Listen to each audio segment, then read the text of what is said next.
Oh oh, j'en ai des bruits parasites. La politique, ça fait du bruit. Ça va, vous? Bonne journée, belle journée. Bonsoir, monsieur le président 2027. Non, c'est pas moi. Vous pensez qu'il va démissionner, les gens? Bien des questions ce soir. C'est cool de les poser. Salut, Lucas. Voilà, je suis en train de tout régler. Je sors d'une journée de questions. Non, fatigué, non. Je sors d'une journée de questions pour un champion. C'était cool. Ouais. J'ai 7 jours à faire, là. C'est la deuxième journée. C'est toujours un plaisir. Les candidats sont formidables. C'est top. Ça va le son pour vous, là? C'est pas trop... Dites-moi si je suis trop faible. Jocelyne Polomy. Mais oui, bien sûr. Samuel, tu as eu ma maman comme candidate aujourd'hui sur Question pour un champion, Jocelyne. Bien sûr. Adorable, ta maman. Adorable. Charmante. Charmante. Je viens de monter le son à l'instant. Ouais. Ah, tu reçois étoile dans les prochains jours, c'est cool. Titano, point d'exclamation, étoile, rien que pour toi. Un petit bot, point d'exclamation, étoile au pluriel. T'as l'info. L'info que c'est pas absolument pas dans les prochains jours. Ah oui, tiens, faut changer le titre en bas, ouais. Ça, c'est le titre d'hier soir, bien vu. Le titre du stream est bon. Mais ce soir, ça n'est pas une soirée Étienne spéciale allocution spéciale motion de censure, c'est allocution présidentielle. Boum, c'est fait. Bien joué. Hop, vous êtes les meilleurs. On ne drague pas les mamans des viewers. Non, mais par contre, mon métier, c'est de les accueillir, les candidats, de la façon la plus chill possible. Tu fais combien d'émissions par jour? On en fait 6 par jour quand on fait du question pour un champion. Ouais. Plimer, t'as toutes les infos, tu vois, c'est pas pour maintenant. Hein. Non, elle a perdu en finale, je voulais 500 balles, moi, pour Noël. Trop mignon. Trop mignon. Bon, ça va, vous? Petite soirée. Hier, on a fait une soirée spéciale motion de censure. Qu'est-ce qu'on a fait? On est arrivé juste après que l'Assemblée ait voté la motion de censure. Et donc a débarqué le gouvernement Barnier, une première depuis 1962 sous la Ve République. C'est arrivé que 2 fois. Donc on vit des moments, sans exagérer, qui sont un peu historiques quand même. C'est un peu du jamais vu. Et donc on est dans un contexte politique inédit, une espèce de saut dans l'inconnu, hein, sans exagérer, sans en rajouter, hein, dans la dramatisation. Voilà, on ne sait pas trop ce qui va se passer. On est un peu sur quelque chose dont on ne connaît pas l'issue, puisque ça ne s'est jamais produit dans l'histoire de notre actuel régime politique. Voilà. Donc, pour le coup, moi, j'ai rarement été autant hypé par une intervention présidentielle, parce que pour le coup, pour vous dire le fond de ma pensée, mais je peux tout à fait me tromper, je ne vois pas comment il va se sortir, le président Macron, de cette crise politique. Je ne vois pas comment il peut faire. Voilà. Donc, est-ce qu'il va y avoir des surprises? Un Premier ministre sorti du chapeau? Est-ce qu'il va sortir quelque chose d'enthousiasmant de son chapeau? Une solution qui, effectivement, pourrait apporter un peu de stabilité politique à notre pays, avec un gouvernement, un Premier ministre qui pourrait être soutenu par une majorité? Bon. C'est très compliqué. Est-ce que c'est autre chose? Est-ce que c'est une démission du président Macron? Certains l'attendent, Marine Le Pen, Jean-Luc Mélenchon notamment. Moi, je n'y crois pas du tout. Voilà, je peux me tromper aussi, bien sûr. Est-ce que c'est quoi? Un 49.3? Non, un 49.3, non, ça ne marche pas comme ça, un 49.3. En plus, c'est le gouvernement qui l'engage, le 49.3, c'est pas le président. Article 16, alors l'article 16, vous êtes très nombreux à en parler. L'article 16, c'est, pour faire simple, l'article 16, c'est l'article qui donne des pouvoirs exorbitants au président. En gros, il prend la main, quoi. C'est une forme de dictature. Alors, il décide de tout seul. Alors c'est très encadré, et d'après l'analyse qu'on en a fait hier soir ensemble, on est allé voir les conditions d'application de l'article 16. La Constitution est extrêmement précise. Quand tu lis la Constitution, rien dans la situation actuelle permet au président Macron d'utiliser l'article 16, quoi. Hein, rien. Alors après, il a le droit de ne pas comprendre la Constitution et de l'activer quand même. La bonne question, c'est, imaginons, moi je n'y crois pas, hein, que là on sortirait vraiment du champ démocratique. Mais là, encore une fois, je peux me tromper. Hein. Mais imaginons que le président veuille utiliser l'article 16. D'abord, il a l'intégralité de la classe politique, y compris à mon sens son propre camp, contre lui. Ça fait beaucoup. Et puis il y a tous les garde-fous, tous les contre-pouvoirs institutionnels qui vont se dresser contre le président. On serait dans une situation, pour moi, c'est inimaginable. C'est inimaginable. Je n'y crois pas. Mais en matière de politique, tout est possible. Hein. Voilà, donc... alors je comprends cette crainte ou ce fantasme voilà, d'un président qui pourrait décider de s'arroger tous les pouvoirs pour dépasser cette crise inquiète ou satisfait certains, je ne sais pas. Mais je n'y crois pas du tout. Voilà. Est-ce que l'article 16 a déjà été utilisé dans l'histoire de la 5e? Oui, je crois, une fois par le général de Gaulle, non? Article 16, déjà utilisé. De Gaulle, non? Voilà, regardez, hop, ça se trouve en 2 secondes. Hein. Vous savez, hein, à l'heure d'Internet, du numérique, en fait, des infos de qualité, quand on sait les chercher, on les trouve assez vite. Hein. L'article 16 de la Constitution, là, on a une source assez fiable ici, n'a été appliqué qu'une seule unique fois, du 23 avril au 29 avril 1961, à la suite du putsch des généraux pendant la guerre d'Algérie. C'était des militaires qui étaient persuadés que l'Algérie devait rester française. Et le général de Gaulle avait été assez flou là-dessus. C'est le fameux « je vous ai compris hein, » prononcé en Algérie. Et le de Gaulle, qui était un grand militaire et qui était aussi assez fin politique, avait dit un « je vous ai compris ». Et tous les gens qui l'avaient écouté avaient pensé que c'est eux qui avaient été compris. Les partisans de l'Algérie française, comme ceux qui pensaient qu'il fallait que la France s'en aille. Très très fort. Et donc, quand les militaires ont compris que De Gaulle allait faire sortir la France de l'Algérie, eh bien, certains se sont rebellés et il y a eu un putsch des généraux, hein, un carteron de généraux en retraite, comme s'était moqué De Gaulle à l'époque. Peut-être que c'était des grands militaires, mais peut-être pas beaucoup de clairvoyance politique, les oiseaux. Et donc, De Gaulle avait donc, c'est ce qu'on regardait ici, a décidé d'appliquer l'article 16 de la Constitution à la suite de ce putsch des généraux pendant la guerre d'Algérie, qui a permis au général de Gaulle à l'époque, on était dans une situation qui était très tendue, hein, parce qu'il y avait quasiment une volonté de coup d'État, de contenir la rébellion, de rétablir l'ordre en mettant en place des tribunaux d'exception. D'ailleurs, on a la définition de l'article 16 ici. Voilà. C'est quoi ça? Non, ça c'est pas un site qui me semble très carré. Ça, tu vois la mise en forme déjà? Attends, l'article est un peu bizarre. Bon, ça, on a déjà la réponse.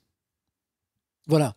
Là, on a un extrait de ce qu'on est allé voir déjà hier soir, c'est-à-dire l'article 16 de la Constitution permet au président de la République de prendre les pleins pouvoirs en cas de graves menaces pour les institutions, l'indépendance, l'intégrité du territoire ou l'exécution des engagements internationaux. Bon, franchement, entre gens intelligents, est-ce que vous avez le sentiment, ah oui, c'est le bordel, c'est tout ce que vous voulez, la France est un peu bloquée politiquement, tout ça, mais vous avez le sentiment qu'il y a une menace grave pour le pays?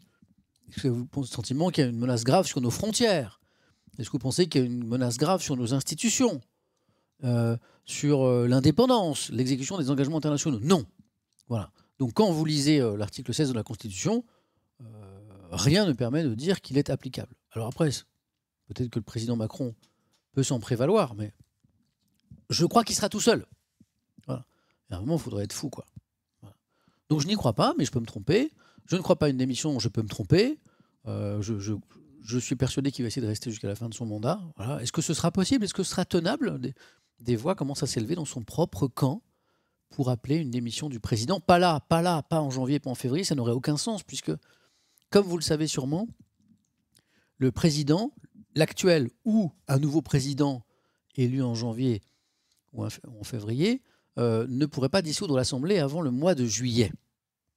Hein, avant le mois de juillet. Et donc ça veut dire qu'aujourd'hui, il est totalement inutile d'élire un nouveau président, une nouvelle présidente qui aurait les mains liées, qui ne pourrait rien faire de plus que le président Macron. Voilà. Donc, dans son camp, les voix qui s'élèvent pour appeler à une démission, je pense que c'est pour provoquer une élection présidentielle en juillet prochain, l'été prochain, quand on pourra à nouveau dissoudre et quand le nouveau président, la nouvelle présidente, éventuellement, pourrait dissoudre l'Assemblée et convoquer des élections législatives. Non, c'est 20 heures l'allocution, ouais. C'est 20 heures l'allocution.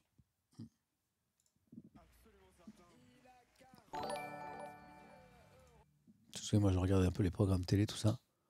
Voilà. Bon, au niveau de ce qui va se passer ce soir, qu'est-ce qu'on va faire? On va diffuser l'allocution. Ce qu'on va faire, c'est qu'à 20h. À 20h, dans quelques minutes, on va aller sur la chaîne YouTube de l'Élysée, hein, qui est ici. Voilà. Et normalement, on devrait avoir ici l'allocution en direct du président Macron. C'est ce qui se passe d'habitude. Voilà. Pourquoi? Parce qu'en fait, donc ça n'est pas un programme qui est produit par une chaîne de télé. C'est pas un programme qui est produit par France 2, par TF1, par la chaîne parlementaire, par France Info, par CNews, que sais-je. C'est un programme qui est diffusé par l'Élysée, qui est produit par l'Élysée, réalisé par l'Élysée. Voilà. Donc nous, on ira à la source. Voilà. Si ça marche pas, bah, on va pas se compliquer la vie. On ira sur une chaîne de télé prendre le programme, qui n'est pas un programme produit par une chaîne de télé, qui est juste un programme que tout le monde peut consommer, puisqu'il est proposé par les institutions françaises, par la République française, qui est une institution. Hein, voilà. Effectivement, il y a une équipe audiovisuelle de l'Élysée tout à fait non le raton. Donc c'est ça qu'on fera. Donc moi, j'ai préparé la chaîne YouTube de l'Élysée. Et comme le dit Fabien David, c'est un programme d'État. Tout le monde a le droit de diffuser, n'importe qui parmi. Il n'y a aucune limite de diffusion. Voilà. Arrête de parler chinois. B35 57, c'est quoi? T'as mis ton numéro de téléphone en pseudo? Ouais, ok. C'est pas parce que tu comprends pas que c'est pas intelligible. Hein. Voilà. Le problème, il est peut-être ailleurs. La politique, c'est des sujets compliqués. Donc, tu peux simplifier, mais si tu simplifies trop, ça n'a plus de sens. Quoi. Voilà. Si tu comprends pas les mots 49.3, article 16, Constitution, bon, ça va être compliqué parce que on peut pas recommencer de zéro quand même.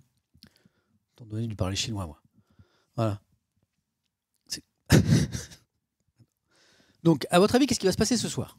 Les gens un peu sérieux. À votre avis, qu'est-ce qui peut se passer ce soir?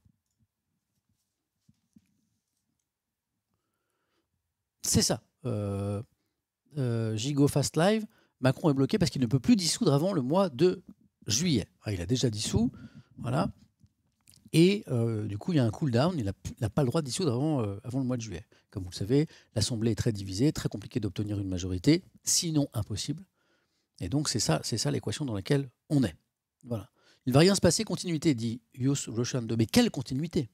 Quoi, il va nommer un autre Premier ministre de droite comme Michel Barnier? Peut-être. Est-ce qu'il va nommer un Premier ministre de gauche? Essayer ce qu'il n'a pas essayé jusqu'ici, en s'adossant à une autre majorité, qui serait par exemple formée des députés de gauche, lesquels? Avec les macronistes. Voilà. Voilà deux hypothèses déjà. Gouvernement technique, hein, ça c'est un autre scénario, c'est-à-dire avec des ministres qui ne seraient pas des politiques. Bon, moi je n'y crois pas à ça, puisque ça n'existe pas, des hommes qui ne sont pas des politiques. Ils ont tous des prises de position, des valeurs. Et si vous grattez un petit peu le vernis technique, comme on dit, en fait vous avez des hommes qui, dans leurs idées, leurs paroles ou leurs actes, dans les politiques qu'ils vont mener, en fait, sont forcément quelque part des politiques. Mais ça peut se tenter, ça peut se tenter. Il y a des pays où ça s'est tenté, ça. Voilà. La piste du référendum, pourquoi pas? C'est à quelle heure? C'est à 20h, c'est dans 10 minutes. Salut Asgard. Il va insulter les députés et les Français. Je ne sais pas, Vida. Alors, il y a ce qu'il va annoncer de. D'abord, est-ce que ce soir, il va annoncer quelque chose? Est-ce qu'il va annoncer quelque chose? Est-ce qu'il va annoncer un début de solution? Ou est-ce qu'il va juste prendre acte de la difficulté de la situation et dire voilà, Français, je voulais vous parler en ces moments graves, peut-être effectivement s'en prendre à d'autres responsables que lui, partis politiques, groupe parlementaire, opposition, et dire c'est pas ma faute, voilà, et dire la personne responsable dans l'histoire c'est moi, les irresponsables c'est les autres. Voilà. On va voir. On va voir.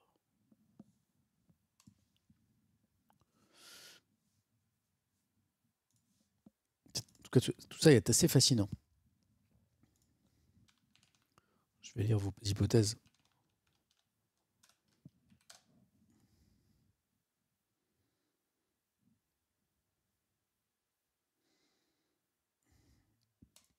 Je crois que j'ai trouvé la vidéo. Ah, je l'ai la vidéo. Et ouais. Et oui, je l'ai la vidéo. Ouais. C'est pas sûr que ce soit sur le site Élysée, c'est peut-être sur la chaîne YouTube Emmanuel Macron. Allez, ce que je viens de trouver. Merci à la personne dans le chat qui me l'a signalé. GG à toi. Allez. Adresse aux Français. 5 décembre, 20h. Voilà. Hop, il y a un compte à rebours. Ici, là. Voilà. Je vous ferai un petit zoom tout à l'heure. Voilà. Bon, il n'y a pas de son pour l'instant, ça me semble normal. Voilà. Il y a 1041 spectateurs en attente. Non, pas un cooldown, un countdown.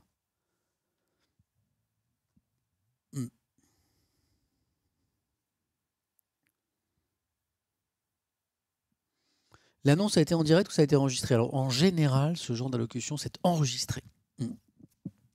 C'est enregistré. Voilà. En général, c'est enregistré. L'article 16, on en parlera, Kenos Gab. Je viens de dire que je ne pensais pas que cette utilisation était possible. On va en reparler tout à l'heure ensemble. On va attendre de voir ce qui se passe. Comme tout le monde, j'étais bien parti pour vivre l'allocution seule, puis j'ai pensé au légendaire Samu. Merci et depuis. Bon, c'est vrai que c'est quand même plus sympa de vivre ça ensemble, hein, je trouve. Voilà. Et puis d'écouter ensemble. Bon, je ne parlerai pas trop sur le président Macron, je dirais des petites choses très rapides parce que je ne veux pas couvrir ses propos. On va l'écouter. Et puis après, on en parlera. On ira même peut-être voir les journaux de demain matin pour voir ce qu'ils en pensent. Est-ce qu'il va réaffirmer sa volonté d'aller au bout de son quinquennat, quoi qu'il en coûte, demande Nimal? Oui, peut-être.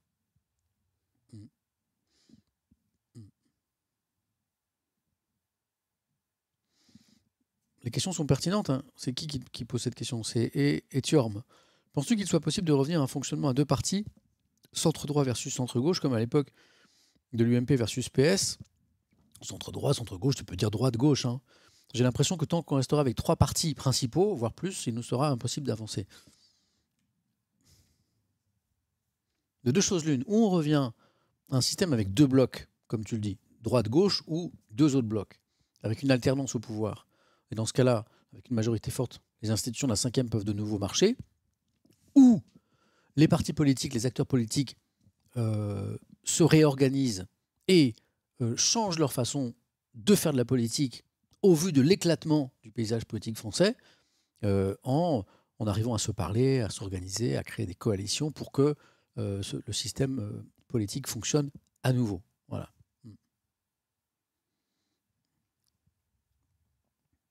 Il est revenu d'Arabie Saoudite, Akouma. Il est revenu d'Arabie Saoudite. Est-ce que tu peux résumer la situation en quelques mots pour les noobs de la politique, Yomis? Écoutez, ça, on va faire simple. Le président Macron a fait un quinquennat.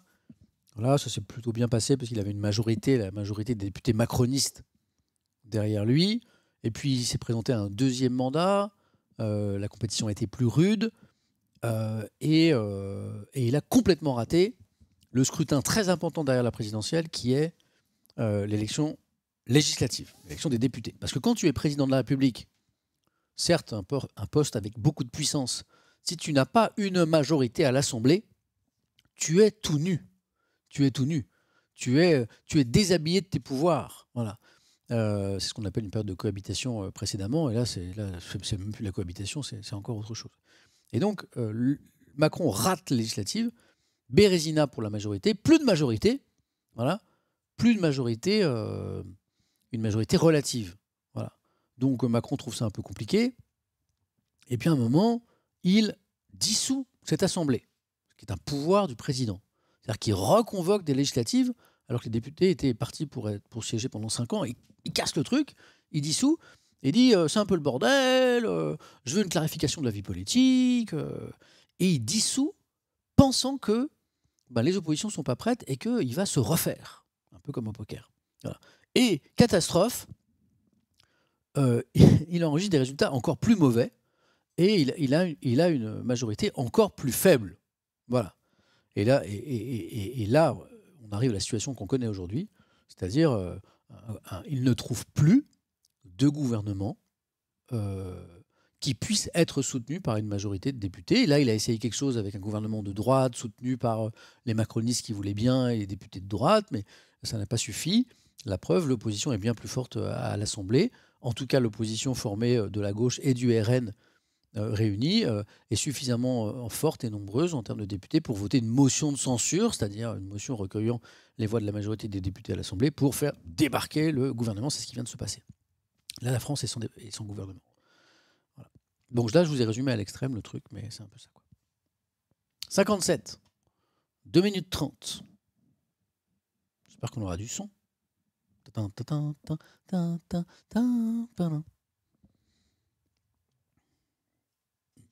Merci. Oh, je ne remercie pas les subs ce soir, pardon. Merci Enimag, merci La Souche, merci Fafa, merci Azolo, merci Gandalf Listari, merci Marveille BZH, merci Nessaz, merci Utis, merci Tituto, merci Muko.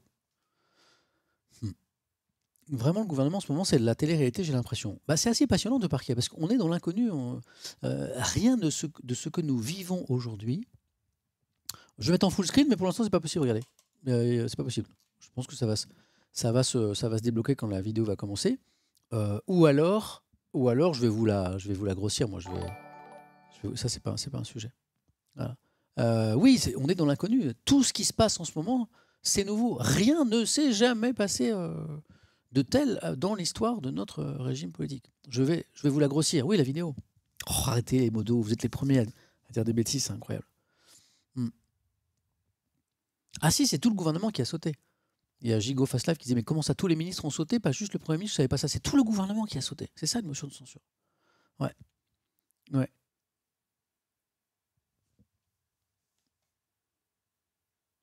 Ils étaient donc pas assez nombreux dans l'opposition pour voter une motion du 49.3 d'Elisabeth Borne? Oui, c'était beaucoup plus compliqué. C'était pas impossible, mais c'était beaucoup plus compliqué parce que Borne avait une majorité plus importante. Tout à fait. On attente.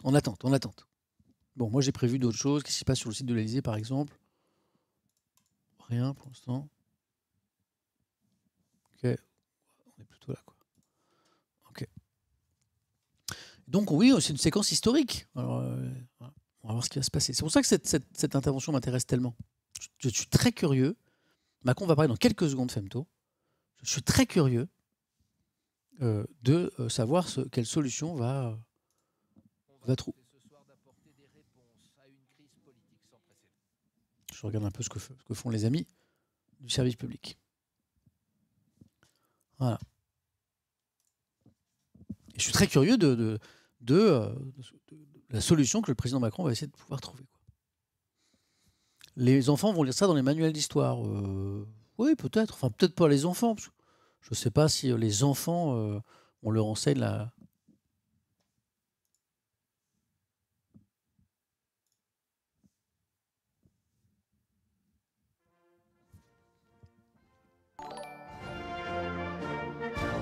C'est parti.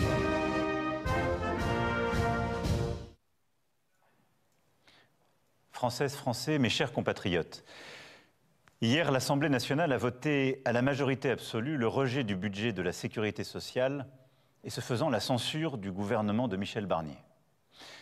Aujourd'hui, le Premier ministre m'a remis sa démission et celle de son gouvernement et j'en ai pris acte. Je veux ici remercier Michel Barnier pour le travail qu'il a accompli pour notre pays, pour son dévouement et pour sa pugnacité. Lui, comme ses ministres, se sont montrés à la hauteur du moment, quand tant d'autres ne l'ont pas été. Le 9 juin dernier, je me suis adressé à vous pour annoncer la dissolution de l'Assemblée nationale. Cette décision était à mes yeux en effet inéluctable. D'abord, car le vote aux élections européennes avait donné une large avance au Rassemblement national et placé les extrêmes en tête. Ensuite, car de nombreux responsables politiques annonçaient déjà la censure pour cet automne. Cependant, je dois bien le reconnaître, cette décision n'a pas été comprise. Beaucoup me l'ont reproché, et je sais, beaucoup continuent de me le reprocher. C'est un fait, et c'est ma responsabilité. Cependant, nul ne peut dire qu'en faisant cela, je ne vous ai pas redonné la parole. Et je crois que c'était nécessaire. Vous avez pris vous-même votre responsabilité en allant massivement voter aux élections législatives en juin et juillet dernier. Et ce vote, ainsi que les désistements réciproques décidés par plusieurs partis, ont composé une Assemblée nationale sans majorité. Aucun parti Aucune coalition présentée aux électeurs, en effet, ne peut prétendre avoir seule la majorité. Et cette situation exige une nouvelle organisation politique. C'est inédit, mais c'est ainsi. Alors, durant cet été, j'ai largement consulté, d'abord pour tenter de convaincre les forces politiques de travailler ensemble, comme cela se fait chez beaucoup de nos voisins. Puis, pour choisir un Premier ministre qui ne soit pas censuré dès sa nomination. C'est pourquoi, en septembre, mon choix s'est porté sur Michel Barnier, un responsable d'expérience, jusqu'alors dans l'opposition, parce qu'il était en effet susceptible de rassembler la majorité la plus large à l'Assemblée et au Sénat, de la droite républicaine au centre, en passant par les radicaux et les forces indépendantes et des territoires. J'ai laissé le Premier ministre gouverner, le Parlement légiférer, et hier donc, le gouvernement a été censuré. Et cela, malgré les concessions faites par Michel Barnier à l'ensemble des groupes parlementaires. Il a été censuré, ce qui est inédit depuis 60 ans, parce que l'extrême droite et l'extrême gauche se sont unis dans un front anti-républicain et parce que des forces qui, hier encore, gouvernaient la France ont choisi de les aider. Je sais bien que certains sont tentés de me rendre responsable de cette situation. C'est beaucoup plus confortable. Mais si j'ai toujours assumé toutes mes responsabilités, les bonnes choses comme parfois les erreurs que j'ai pu faire, je n'assumerai jamais l'irresponsabilité des autres, et notamment des parlementaires qui ont choisi en conscience de faire tomber le budget et le gouvernement de la France à quelques jours des fêtes de Noël. Les députés du Rassemblement national ont choisi de voter une motion de censure qui disait le contraire de leur programme, qui insultait leurs propres électeurs. Ce faisant, ils ont simplement choisi le désordre, qui est le seul projet qui les unit à l'extrême gauche, et cela avec la complicité du reste du Nouveau Front populaire. Non pas pour faire, mais pour défaire, pour créer le désordre. Pourquoi ces députés ont-ils agi ainsi? Ils ne pensent pas à vous, à vos vies, à vos difficultés, à vos fins de mois, à vos projets, soyons honnêtes. Ils ne pensent qu'à une seule chose, à l'élection présidentielle. Pour la préparer, pour la provoquer, pour la précipiter, et cela avec le cynisme, si c'est nécessaire, et un certain sens du chaos. Mais ce faisant, d'abord, il se garde bien de vous rappeler la réalité de notre Constitution. Quoi qu'il advienne, il ne peut pas y avoir de nouvelles élections législatives avant 10 mois. Et dans ces conditions, l'Assemblée a le devoir de faire ce pourquoi vous l'avez élu, travailler ensemble au service de la France et des Français. Ensuite, personne ne peut en fait se permettre d'attendre pour agir, pour être utile. Le monde, l'Europe avance et nous avons besoin d'un gouvernement qui puisse décider, trancher. Et enfin, le mandat que vous m'avez démocratiquement confié est un mandat de 5 ans et je l'exercerai pleinement jusqu'à son terme. Pas de démission. Ma responsabilité exige de veiller à la continuité de l'État, au bon fonctionnement de nos institutions, à l'indépendance de notre pays et à votre protection à tous. Je le fais depuis le début, à vos côtés, à travers les crises sociales, l'épidémie de Covid-19, le retour de la guerre, l'inflation et tant d'épreuves que nous avons partagées. À partir d'aujourd'hui, c'est une époque nouvelle qui doit commencer, où tous devront agir pour la France et où il faudra bâtir des compromis nouveaux. Parce que la planète avance, parce que les défis sont nombreux et parce que nous devons être ambitieux pour la France. Nous ne pouvons nous permettre ni les divisions, ni l'immobilisme. C'est pourquoi je nommerai dans les prochains jours un Premier ministre. Je le chargerai de former un gouvernement d'intérêt général, représentant toutes les forces politiques d'un arc de gouvernement qui puisse y participer ou à tout le moins qui s'engage à ne pas le censurer. Le Premier ministre aura à mener ses consultations et former un gouvernement resserré à votre service. Sa priorité sera le budget. Une loi spéciale sera déposée avant la mi-décembre au Parlement et cette loi temporaire permettra, comme c'est prévu d'ailleurs par notre Constitution, la continuité des services publics et de la vie du pays. Elle appliquera pour 2025 les choix de 2024. Et je compte bien qu'une majorité puisse se dégager pour l'adopter au Parlement. Les services publics fonctionneront, les entreprises pourront travailler, nos obligations seront tenues, nos maires pourront évidemment là aussi continuer de fonctionner. Je les remercie encore de leur dévouement pour la nation. Puis, en début d'année, ce gouvernement préparera un nouveau budget. C'est nécessaire pour en effet protéger les Français des hausses d'impôts mécaniques liées à l'inflation, parce que je refuse que les Français paient la facture de cette censure. Et c'est aussi nécessaire d'avoir ce budget en tout début d'année prochaine pour permettre au pays d'investir, comme cela a été prévu, pour nos armées, notre justice, nos forces de l'ordre, mais aussi aider nos agriculteurs en difficulté qui attendaient le budget, ou venir en soutien à la Nouvelle-Calédonie. Vous le savez, je ne pourrai pas me représenter en 2027. C'est pourquoi le seul calendrier qui m'importe n'est pas celui des ambitions, c'est celui de notre nation. Au fond, celui qui compte pour vous, pour nous. Nous avons devant nous 30 mois. 30 mois jusqu'au terme du mandat que vous m'avez confié. 30 mois pour que le gouvernement puisse agir. Agir pour faire de la France un pays plus fort et plus juste. Innover, produire, investir dans les transitions technologiques et environnementales, instruire nos enfants et nos jeunes, prévenir et soigner, protéger. Au moment où les guerres en Europe et au Moyen-Orient nous déstabilisent, continuer de préparer nos armées, mais aussi toute la société, et agir pour la paix. Avoir une France plus forte dans une Europe plus forte, plus indépendante, et prête peut-être à de nouveaux conflits, et à résister à toutes les pressions. Oui, les 30 mois que nous avons devant nous doivent être 30 mois d'action utile pour le pays. Et pour cela, le gouvernement devra partir du réel et non pas des fantasmes ou des contre-vérités. Je ne crois pas pour ma part que l'avenir de la France puisse se faire avec plus d'impôts, plus de normes, ou avec quelques laxismes face au narcotrafic, ou dans la multiplication des divisions, ou dans l'abandon de notre ambition climatique. Il faudra que le gouvernement rassemble pour agir concrètement au cours de ces 30 mois pour nous et nos enfants. Regardez, samedi, devant le monde entier, nous allons célébrer la réouverture au public de Notre-Dame de Paris. La cathédrale sera rendue aux Parisiennes et aux Parisiens, à nous tous, aux catholiques du monde entier et aux cultes. Et ce chantier qu'on croyait impossible, rappelez-vous, nous tous, ce soir d'avril 2019, eh bien, nous l'avons fait. Comme nous avons aussi réussi nos Jeux olympiques et paralympiques. Nous l'avons fait parce qu'il y a eu un cap clair, une volonté, et parce que chaque femme et chaque homme a travaillé dur. Responsables publics, fonctionnaires, salariés, compagnons, bénévoles, chacun a eu un rôle essentiel pour une cause plus grande que nous tous. C'est la preuve que nous savons faire de grandes choses, que nous savons faire l'impossible. Et d'ailleurs, le monde entier, à 2 reprises cette année, nous admire pour cela.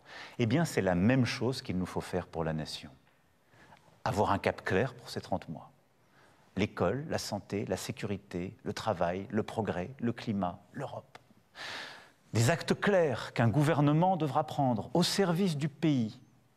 Un Parlement qui saura trouver les compromis. Un sens des responsabilités et du respect. Partout où elle est fragilisée, rebâtir la nation. Partout où il y a des emportements, de l'insulte, remettre de la sagesse. Et partout où il y a de la division, vouloir l'unité. Partout où les uns cèdent à l'angoisse, vouloir l'espérance. Nous l'avons fait. Nous allons le montrer au monde entier. Nous sommes donc capables. Nous allons donc le faire pour notre pays et notre République. Vive la République, vive la France. C'est tout. Voilà, c'est enregistré, petit freeze. Voilà, vous avez compris que c'est pas en direct. C'est une allocution, c'est rarement en direct une allocution. Mais c'est tout. Ça a duré combien de temps? 11 minutes, ok, d'accord. Bon, ok. Oui, on reste sur notre fin, ouais. Ok. Non, ça va, on va pas besoin de regarder la prochaine vidéo, ça va aller. Ok. Oui, effectivement, on reste un peu sur notre fin, je suis d'accord. Ok. Bon, j'ai pris des notes. Il n'y a pas beaucoup. Hein. Ouais, c'est un speedrun. Ouais. Et surtout, il n'y a pas rien. Il y a des mots, il y a des mots du président qui sont assez clairs à décrypter, mais il n'y a rien en termes d'annonce, quoi. Enfin si, il y a 2-3 trucs. Voilà. Voilà, on sait ce qu'il va pas faire. En fait, on sait ce qu'il ne va pas faire. On ne sait pas ce qu'il va faire. Voilà, exactement. D'abord, il est revenu sur la dissolution. Hein. Il n'a pas dit que c'était une erreur. Moi, je pense que c'est une erreur. Il dit qu'elle n'a pas été comprise. Hein. Voilà. Ça rappelle la phrase c'est pas un échec, mais ça n'a pas marché, quoi. Voilà. Donc, non, c'est pas une. Il refuse de dire que c'est une erreur. Il dit qu'il voulait anticiper une censure qui allait se produire. C'est pas sûr, ça. D'autant que sa majorité de l'époque était bien plus forte. Donc ça, c'est un argument qui n'engage que lui. Et de toute façon, il aurait eu une majorité plus forte derrière pour reformer un gouvernement qu'il ne l'a aujourd'hui. Donc il voulait anticiper la censure qui allait se produire à l'époque et donner la parole aux Français. Bah oui, c'est le principe des élections. Il trouvait qu'il y avait un besoin de clarification de la vie politique française. Voilà. Donc ça a été une catastrophe, puisqu'il est notamment pour son camp, puisque du coup il a perdu beaucoup de députés, ce qui nous a mis dans la situation actuelle. Mais à aucun moment, et ça je trouve ça dommage, il nous dit bon, la boulette, j'ai fait une erreur. Peut-être qu'il le sait et qu'il ne veut pas le reconnaître, peut-être qu'il le sait et qu'il ne veut pas le dire, peut-être que pour lui, ce n'est pas une erreur et qu'il est persuadé que c'est une très bonne analyse. Bon, pour moi, c'est une erreur. Effectivement, la situation de blocage dans laquelle on est, elle vient de là. Elle vient de là. Rien ne l'obligeait à dissoudre. Rien ne l'obligeait à réduire encore plus sa majorité, même si, évidemment, il espérait faire un espèce de coup de poker. Il a lancé les dés en espérant que les Français allaient lui donner une majorité plus forte, quoi. Voilà. Et il a perdu ce pari. Moi, je pense, je ne suis pas grand-chose pour émettre ce genre d'avis, je suis juste un petit journaliste, mais je pense qu'on ne joue pas au dé avec l'avenir d'un pays. Voilà. Donc après, il décrit la situation politique actuelle qu'on connaît tous. On n'avait pas besoin de l'allocution du président pour la comprendre. Une Assemblée nationale sans majorité. Donc il dit qu'il faut une nouvelle organisation politique. Ouais, bien vu, ouais. Effectivement, ça ne marche pas, ouais. D'où le choix de Michel Barnier. Donc là, il a fait un autre pari. Il a dit, moi, je prends un homme de droite. Et puis, il y a un balancier politique. On va aller un petit peu plus à droite. Et on va essayer de trouver une majorité avec les élus macronistes de mon camp et les élus de droite. Bon, ça n'a pas marché, ça n'a pas suffi à trouver une majorité suffisante pour voter des textes importants comme le budget 100 avec une majorité. Voilà, donc 49.3, l'article 49.3 qui permet de faire passer un texte sans vote, et le 49.3 expose à une motion de censure. Voilà. Et pour la première fois depuis 1962, depuis plus de 60 ans, comme disait le président Macron à l'instant, eh bien, la motion de censure elle a été votée par l'opposition, notamment la réunion des voix du NFP et du Rassemblement national. Mais ça, vous le savez déjà. À ce propos, que dit-il ? Il dit que cette opposition est irresponsable. L'irresponsable, ça n'est pas lui en ayant dissous, c'est l'opposition qui a voté la motion de censure. Il dit, je cite, « Je n'assumerai pas l'irresponsabilité des autres ». Donc, la situation dans laquelle nous sommes aujourd'hui... Oui, extrême gauche, tu as raison, on va en parler. Rizio, tu as raison.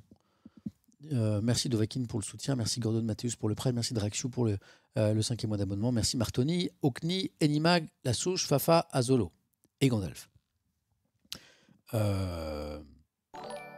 Il dit que la situation dans laquelle on est aujourd'hui, donc un pays sans gouvernement, sans budget, ça n'est pas sa faute. C'est la faute d'une opposition qui serait irresponsable. Je ne suis pas tout à fait d'accord avec cette analyse non plus. Je pense que la faute originelle, c'est la dissolution. Voilà, c'est une erreur. Merci le tartimorphe. Merci Zombie au sucre. Voilà. Et puis effectivement, à un moment, il dit... Alors certains sont OK avec cette analyse. Moi, je pense que non, elle n'est pas juste. Il dit que cette motion de censure, elle a été votée par la faute de l'extrême gauche et de l'extrême droite. Donc il qualifie le RN d'extrême droite et il qualifie le NFP, formé, on le rappelle, de LFI, du PS, des écologistes et des communistes, d'extrême gauche. Historiquement, l'extrême gauche en France répond à une définition assez précise, voilà, qui correspond à la gauche de la gauche, à des mouvements assez radicaux, ouvriers notamment. On parle de la lutte communiste révolutionnaire, le LCR, on parle de lutte ouvrière, LO, on parle du NPA, du nouveau parti anticapitaliste. Voilà. À la rigueur, on peut mettre le Parti communiste dans l'extrême gauche, à la rigueur. Qualifier LFI d'extrême gauche, c'est un débat. Je ne considère pas LFI comme un parti d'extrême gauche, mais ce n'est que mon avis. vous avez le droit de penser autre chose. LFI est un parti assez neuf, qui n'est pas très très vieux. Selon moi, rien ne permet de qualifier LFI de parti d'extrême gauche. Après, c'est juste des étiquettes. Si certains dans le chat veulent absolument qualifier le LFI d'extrême gauche, eh bien, c'est votre opinion.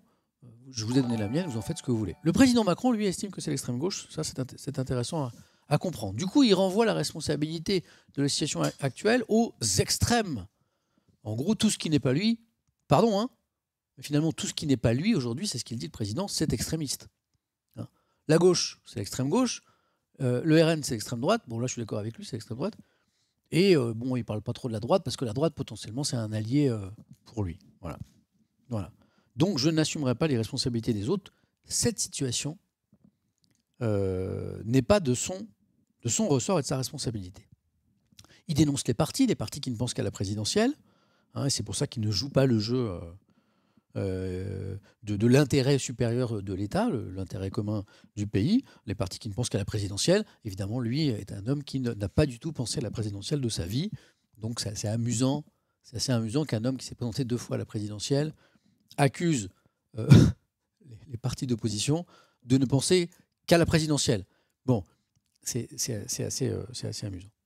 Maintenant, alors, du coup, il dit, maintenant les députés ont été élus, ils ont un boulot à faire, il faut qu'ils aillent au bout de leur mandat, et puis il faut qu'ils fassent ce pourquoi ils ont été élus, c'est-à-dire en gros voter des lois, sous-entendu ne pas censurer le gouvernement, quoi. Et il dit, juste après, j'irai au terme de mon mandat. C'est-à-dire tous ceux...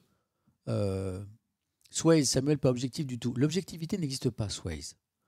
À chaque fois que tu émets une lecture de l'actualité, consciemment ou inconsciemment, tu le passes au filtre de tes idées, de tes valeurs, de ce que tu es. Donc tout ce que je dis et tout ce que tu dis, Swayze, n'est pas objectif. Parce que c'est passé au filtre de ta propre subjectivité. Donc moi, je dis souvent d'ailleurs, ceci n'est que mon opinion et vous en faites ce que vous voulez. Voilà. Si tu as écouté ce live depuis plus de 10 secondes, tu l'as entendu plusieurs fois. Donc souvent, je dis, pour distinguer les faits de mon analyse, ce n'est que mon opinion, vous en faites ce que vous voulez. Quand je dis ce n'est que mon opinion, mon chouchou Swayze, je ne suis pas objectif puisque je viens de te dire que c'est mon opinion. Et une opinion n'est pas un fait, c'est une opinion. Donc c'est un warning que je vous donne, c'est une petite lumière rouge qui clignote en disant attention, ce n'est que mon avis et tu as le droit d'en avoir un autre. C'est ce que je viens de dire à l'instant. Donc quand tu dis Samuel pas objectif du tout, tu n'apprends rien à personne. Swayze, merci ton analyse, mais en philo au bac, je t'aurais pas donné la moyenne. Reprenons. Voilà. Donc, info très importante, Macron a dit je n'irai pas au terme de mon mandat. J'irai au terme de mon mandat. Voilà. Donc tous ceux qui espèrent la démission du président de la République, en tout cas à ce jour, le président Macron dit non. Voilà. De toute façon, comme je vous l'ai expliqué plusieurs fois depuis ces derniers jours, ça ne sert à rien avant le mois de juillet. Ça ne sert à rien avant le mois de juillet, puisque de toute façon, le président actuel ou nouveau, s'il y avait une présidentielle, eh bien, ne peut pas dissoudre l'Assemblée avant le mois de juillet. Donc si en janvier un autre président était élu, il hériterait de la même situation politique. Ça ne servirait à rien. Voilà. Donc que le président Macron dise aujourd'hui, au mois de décembre, je ne veux pas démissionner, de toute façon, ça ne servira à rien qu'il démissionne. Ce qui je trouve plus intéressant, c'est est-ce qu'il pourrait démissionner à partir du mois de juillet. Voilà. Lui, il dit non. Il dit j'irai au terme de mon mandat. Et il a répété plusieurs fois 30 mois. Il reste 30 mois. Voilà. Non, il n'a pas dit 10 mois, il a dit 30 mois. Pourquoi il a parlé de 10 mois avant une éventuelle dissolution ? Il s'est trompé, je pense. C'est juillet. On est en décembre. Janvier, février, mars, avril, mai, juin, juillet. C'est 7 mois. C'est pas 10 mois. Ouais. Après, il faut du temps. Il faut du temps pour organiser des législatives. Voilà, peut-être qu'il calcule, peut-être qu'il se dit qu'entre le moment où il dissout à nouveau l'Assemblée, les législatives doivent y avoir un certain temps, parce qu'en fait, des législatives, ça ne s'organise pas en 2 jours. En fait, il faut du temps. Les partis doivent se mettre en campagne, trouver les financements, préparer les programmes, les affiches, les bulletins de vote et tout. Donc, tu ne fais pas ça en 2 jours. Peut-être que c'est pour ça qu'il dit 10 mois. Voilà. Sachant que lui, il dit qu'il est encore là pour 30 mois de toute façon. Ouais. Dis-moi à partir des dernières élections? Non, c'est 1 an, à partir des dernières élections, normalement.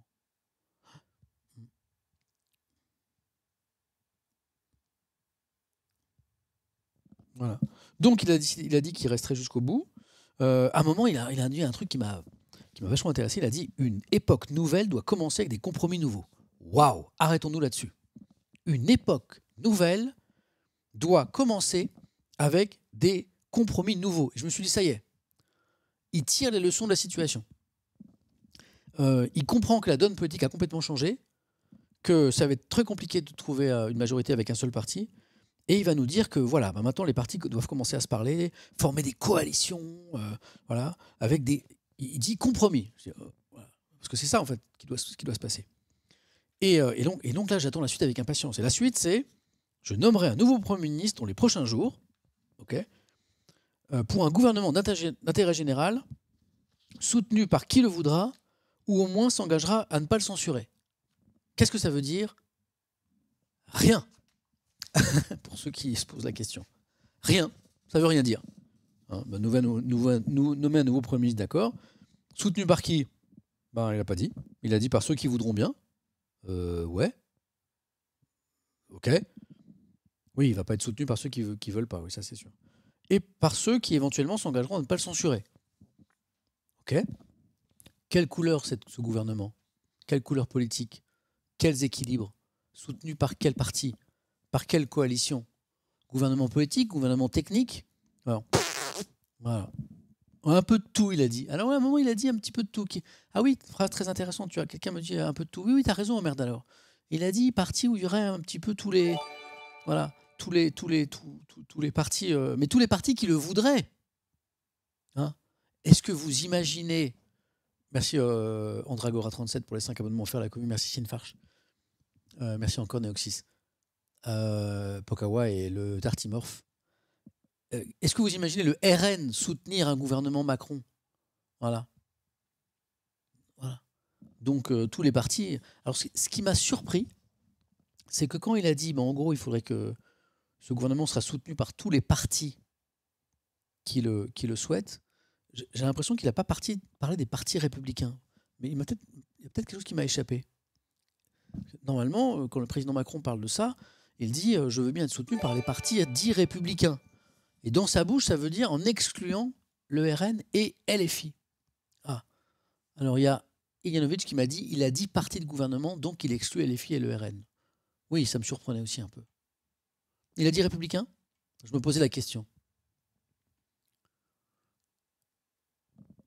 Parce que ce mot m'a échappé. On va voir les articles tout à l'heure parce que là, j'ai manqué ça. Voilà. Je ne vois pas. Voilà. Il a dit arc républicain? Il a dit arc républicain. Bon, dans ce cas-là, ça veut dire qu'il exclut encore LFI et le RN. Puisque pour lui, le RN et LFI n'est pas dans l'arc républicain. Il l'a dit extrêmement clairement. Ouais, okay. Donc, rien de nouveau. Ouais. Puis à la fin, il a dit il reste 30 mois. Il faut un cap clair. Le cap clair. Il est où le cap clair? Il est où le cap clair? Ouais. Attendez, c'est intéressant ça.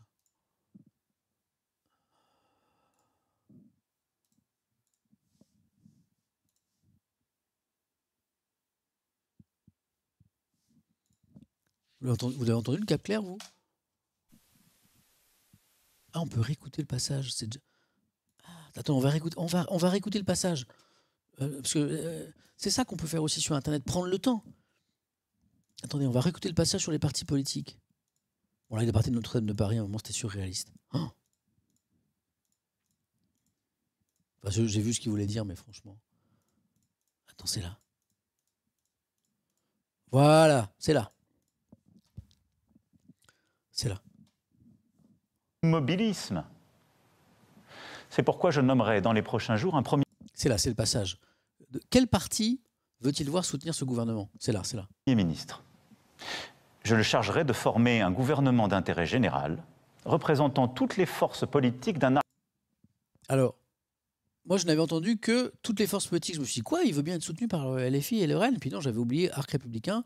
Effectivement, vous aviez raison, écoutez. Représentant toutes les forces politiques d'un arc de gouvernement qui puissent y participer ou à tout le moins qui s'engagent à ne pas...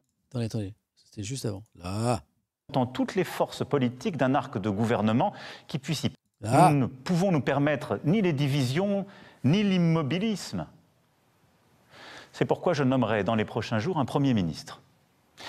Je le chargerai de former un gouvernement d'intérêt général, représentant toutes les forces politiques d'un arc de gouvernement qui puisse y participer, ou à tout le moins qui s'engage à ne pas le censurer. C'est bien ce que je disais. Il n'a pas dit arc républicain. Tadadam ! Il a dit arc de gouvernement. Qu'est-ce que ça veut dire, ça? Est-ce que ça veut dire arc former des partis de gouvernement? Et dans ce cas-là, je pense que dans son esprit, les partis de gouvernement, ça exclut, je pense, LFI ou RN, mais en tout cas, ça n'est pas très clair. Mais il n'a pas dit arc républicain. Voilà. Alors, est-ce que pour lui, c'est la même chose? Je ne sais pas. Mais en tout cas, c'est bien ce qui m'a semblé tout à l'heure. Il n'a pas dit clairement qu'il ne voulait pas du soutien des partis que lui estime non républicains. Et en même temps, je ne vois pas comment il pourrait l'accepter. Donc, je pense que dans sa tête, arc de gouvernement, c'est la même chose. En tout cas, il n'est pas clair. Le Premier ministre aura à mener ses consultations et former un gouvernement resserré à votre service. Attendez, c'est pas fini. Sa priorité sera le budget. Une loi spéciale sera déposée avant la mi-décembre au Parlement, et cette loi temporaire permettra, comme c'est prévu d'ailleurs par notre Constitution, la continuité des services publics et de la vie du pays. Elle appliquera pour 2025 les choix de 2024. Et je compte bien qu'une majorité puisse se dégager pour l'adopter au Parlement. Les services publics fonctionneront, les entreprises... J'adore cette phrase, je compte bien qu'une majorité vote le budget. Mais c'est pas lui qui décide, c'est les députés. Ça, c'est... pourront travailler, nos obligations seront tenues, nos maires pourront évidemment là aussi continuer de fonctionner. Je les remercie encore de leur dévouement pour la nation. Puis, en début d'année, ce gouvernement préparera un nouveau budget. C'est nécessaire pour en effet protéger les Français des hausses d'impôts mécaniques liées à l'inflation, parce que je refuse que les Français paient la facture de cette censure. Et c'est aussi nécessaire d'avoir ce budget en tout début d'année prochaine pour permettre au pays d'investir, comme cela a été prévu, pour nos armées, notre justice, nos forces de l'ordre, mais aussi aider nos agriculteurs en difficulté qui attendaient le budget, ou venir en soutien à la Nouvelle-Calédonie. Vous le savez, je ne pourrai pas me représenter en 2027. C'est pourquoi le seul calendrier qui m'importe n'est pas celui des ambitions, c'est celui de notre nation. Au fond, celui qui compte pour vous, pour nous. Nous avons devant nous 30 mois. Bon, après, c'est les 30 mois. Voilà. Les 30 mois, et là, il va parler du cap clair. Il va parler du cap clair, il faut un cap clair. Bon, sauf que, bien sûr, il y a le replay. Vous allez sur le site, la chaîne YouTube Emmanuel Macron, et vous avez le replay. Sauf que le cap clair, il ne l'a pas défini. C'est là où c'est très décevant, finalement. Qu'est-ce qu'il a annoncé ce soir? Qu'il n'allait pas démissionner, qu'il allait nommer un nouveau Premier ministre, soutenu par qui? On ne sait pas. Pour quel cap clair? On ne sait pas. Et à un moment, il a dit... c'est pour ça qu'il a parlé aussi longuement de Notre-Dame de Paris. Il faudrait faire comme pour Notre-Dame de Paris. Tout le monde s'est retroussé les manches, les artisans, les ingénieurs, les compagnons. Voilà. Et puis, on a réussi à mener ce chantier éclair de façon incroyable. Voilà. Mais un chantier ne se mène pas comme un pays, de même qu'un pays ne se mène pas comme une entreprise. C'est beaucoup plus compliqué. Ouais. Donc, voilà. Je reste sur ma faim. C'est quoi la phrase? Je ne m'attendais à rien et je suis je suis quand même déçu. C'est ça? C'est comme ça qu'on dit? Hein? C'est ça la phrase?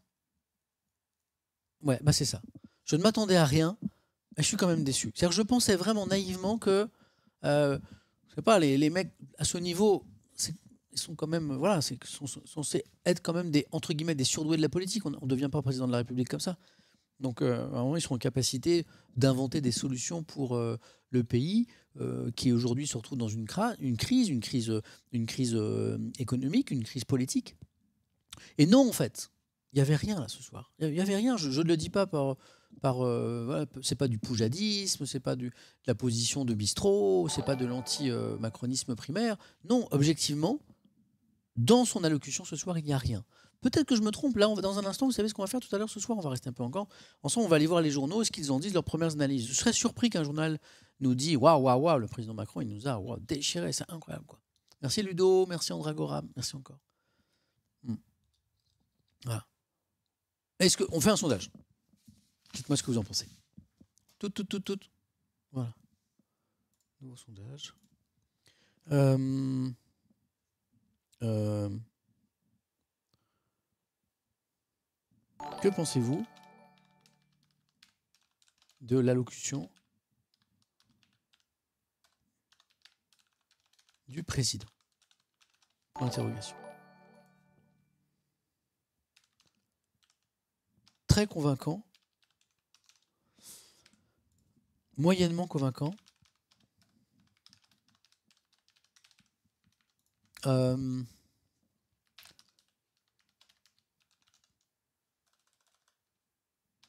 pas très convaincant. J'essaie de graduer un peu, puis on fera des additions un peu.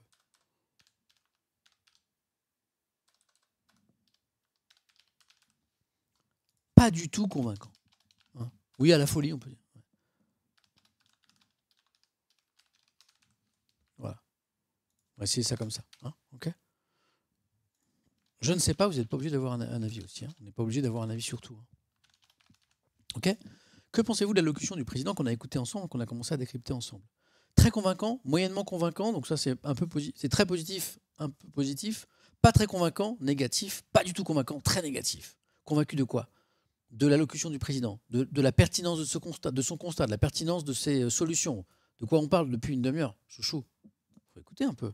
Allez, vous avez 2 minutes. Convaincu de quoi? Quoi? Pas de la recette de la confiture de sa grand-mère? Hein? De quoi parlons-nous ce soir?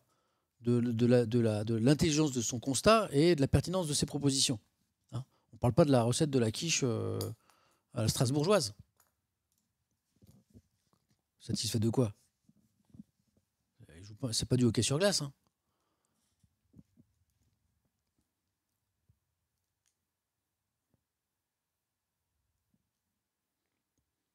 Quelle quiche? Je vous expliquerai.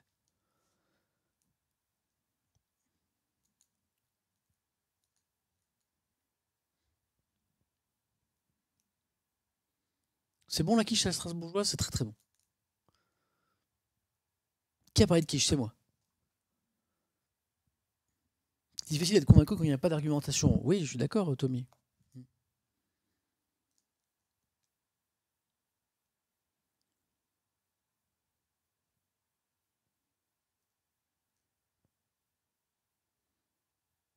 Sondage en cours, je vous le montre. Ok. Très convaincant, 4%. 4%. Vous avez le sondage en haut du chat, ceux qui ne le voient pas. Hein, vous êtes déjà 1000 et quelques à avoir voté. Moyennement, alors, très convaincant, 4%. Moyennement convaincant, 6%. Donc les gens très convaincus ou un peu convaincus, vous êtes 10%. Pas très convaincant, 16%. Pas du tout convaincant, 68%, c'est énorme. Hein, donc 10, 87, 85% d'entre vous n'êtes pas convaincus. Et je ne sais pas, 6%, vous êtes assez peu nombreux. Quoi. Voilà. Alors, par contre, ne vous moquez pas des votes des uns et des autres. Je vous rappelle que ici, c'est une chaîne, je m'enorgueillis de ça, c'est une chaîne où il y a des gens qui ont des avis très différents, mais qui arrivent à être ensemble et à en discuter. Parce que si on discute qu'avec des gens qui sont de votre avis, ça n'a aucun intérêt. Hein. Si vous ne discutez qu'avec des gens qui sont d'accord avec vous, ça n'a aucun intérêt. Vous allez finir par croire que vous avez toujours raison, puisque vous ne rencontrez que des gens qui sont d'accord avec vous, ou que 69%. Tiens, vous l'avez fait exprès ou quoi? Ça n'a aucun intérêt de rester dans sa bulle, quoi. Donc, personne ne se moque du vote de personne. Hein. Voilà. Il y a des gens qui ont voté très convaincants. Vous n'avez pas ni à insulter, ni à vous moquer, quoi. Ok, 69% joli. Hein. Ouais. Merci Mystérieuse. Nous convaincre sur quoi? Je répète, nous convaincre de la pertinence de son analyse de la situation, nous convaincre de la pertinence de ses solutions. L'analyse de la situation, je trouve qu'il est à côté de la plaque. Les solutions, il n'y en a aucune. Voilà. C'est extrême. Je ne peux pas être plus clair que ça. En tout cas, le résultat du sondage est extrêmement intéressant. Merci à vous d'y avoir participé. Voilà.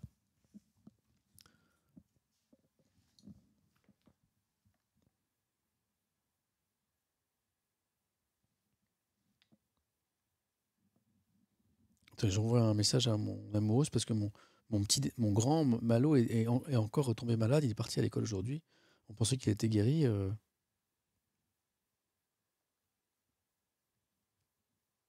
Et en fait, pas du tout.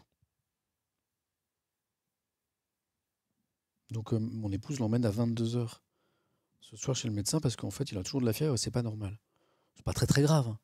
Mais du coup je vais peut-être devoir la relever pour garder le petit, pour qu'elle puisse aller chez le médecin à 22h. Voilà. Ouais. Alors allons voir s'il y a des réactions sur les journaux.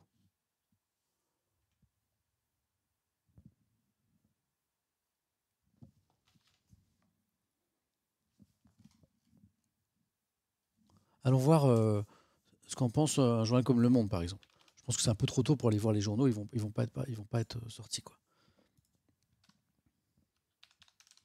Alors, il est trop tôt pour les journaux, mais pas trop tôt pour les articles. Vous allez voir, la presse est extrêmement réactive. Regardez.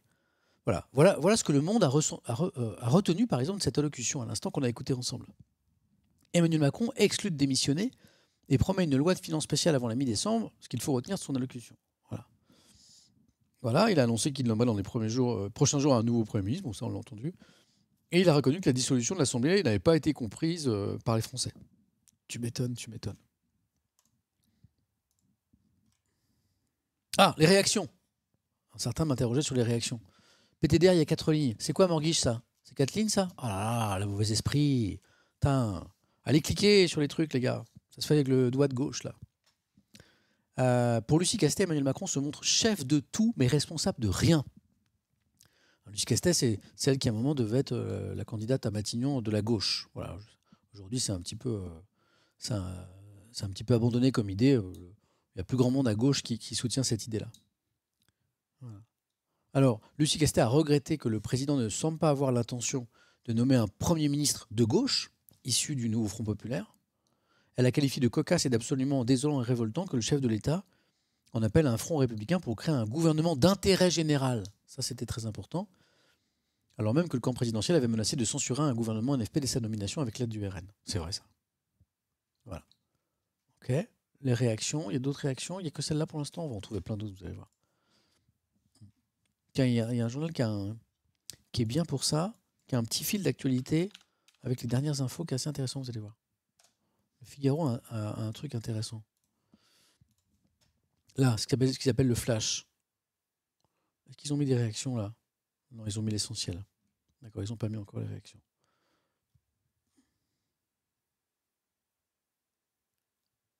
Ok, d'accord.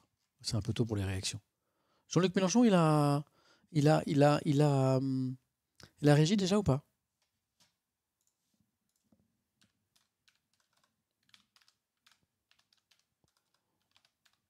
Et Marine Le Pen?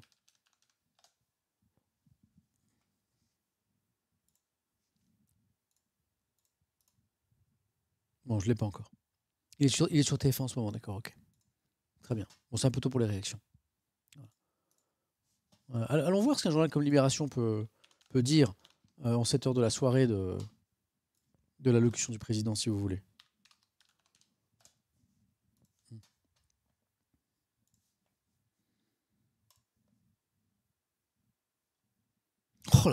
Les coquins Libé, la photo. Le petit arrêt sur l'image, c'est des coquins Libé. C'est vrai, c'est des loulous. C'est vrai. Bon, ils adorent faire ça, hein, choisir la photo qui nous fera rire. Merci Elsa, merci Pelmich, merci Ludo.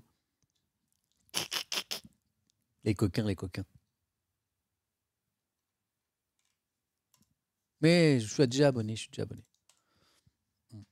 Oups, on a screen au mauvais moment. Oh, les coquins. Oh là là, tu l'as en double en plus.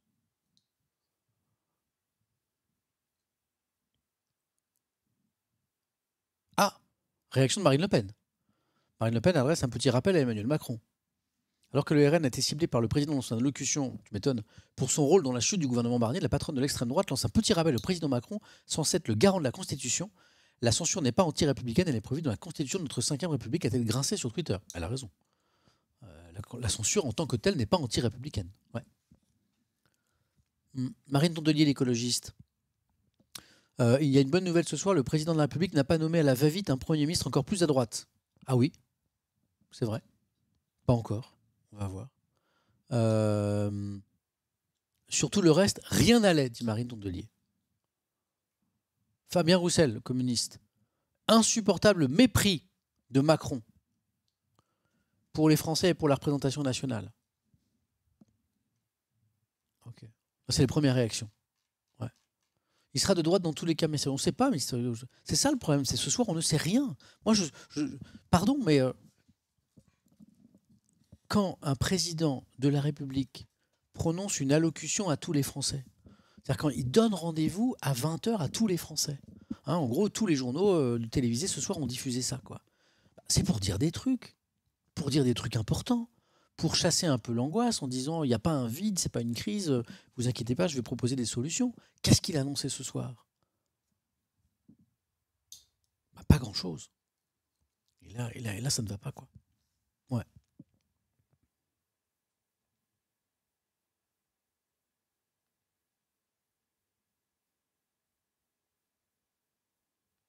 Ah, Hélène est sortie de chez le médecin. Elle avait rendez-vous plus tôt.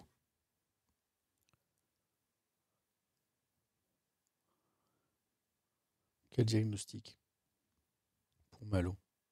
J'espère qu'il a des médicaments. Bonne nouvelle, on sort de chez le médecin. Hello, j'ai tout raté, un récap est possible. Bonne soirée. Salut Bouossam. C'est très simple. Le président Macron a pris la parole, il n'a rien dit.